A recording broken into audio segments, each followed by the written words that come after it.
that look like a joke to you?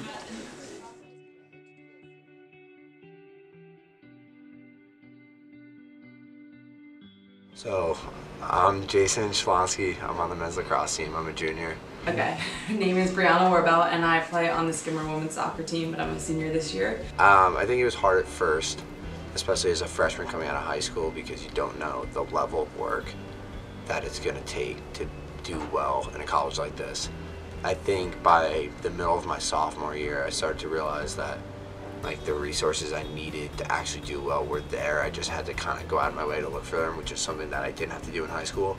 So I think a big thing for me that helped me get that balance in right away was like my team culture in specific. So like I can't speak to all the teams on campus, but when I came onto my team, I was just kind of brought right into this group that was going to the library every day and was just in this schedule. So like I would go to practice, go to the dining hall, eat, go back to my dorm, shower, and like everyone on my team was going to the library. So it wasn't even like I had to figure it out on myself, it was kind of just set up for me in that way, which I think was really important for me because I think something that a lot of people struggle with, especially as a freshman coming in your first year, is figuring out what that balance looks like and what it might be.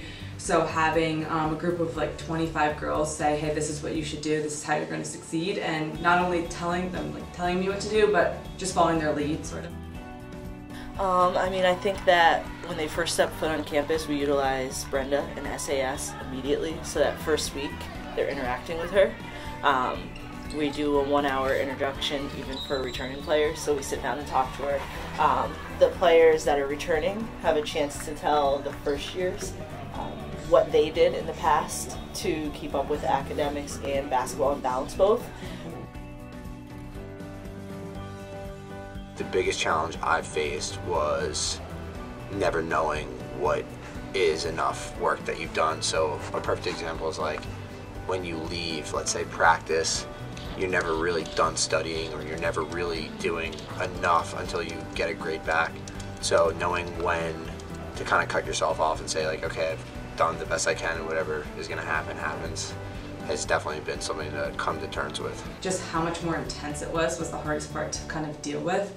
Figuring out, okay, I don't just have to do like a homework worksheet for math, like I actually have to write a study guide for like an exam in 2-3 weeks right now. So I think figuring out not only how to get that balance, but with like way more intensity and way higher loads of work and a much more strenuous practice than like a high school practice would have been is definitely the toughest part. Although a lot of people would argue sports take time away from your academics, I think it did.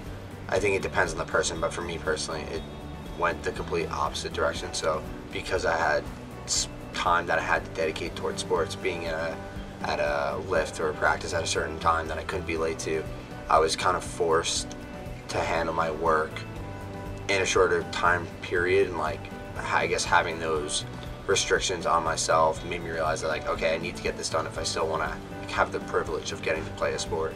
I could definitely see at times, even for myself, someone who likes playing sports and doesn't mind being at school, that the balance was really hard because you don't have any free time to yourself, so sometimes the last thing you feel like doing is going to study when you get out of a really long day of sports.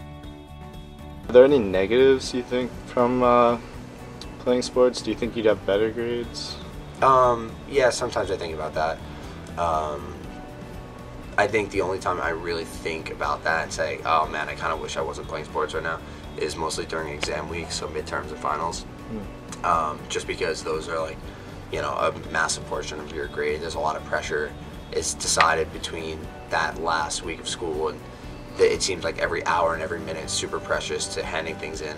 Definitely sacrifices in terms of like social events because you are obligating at least 2 to 3 hours every single day, and then on the weekends it's, depending on if you have a home or away game, it could be between 4 and like 11 or 12 hours.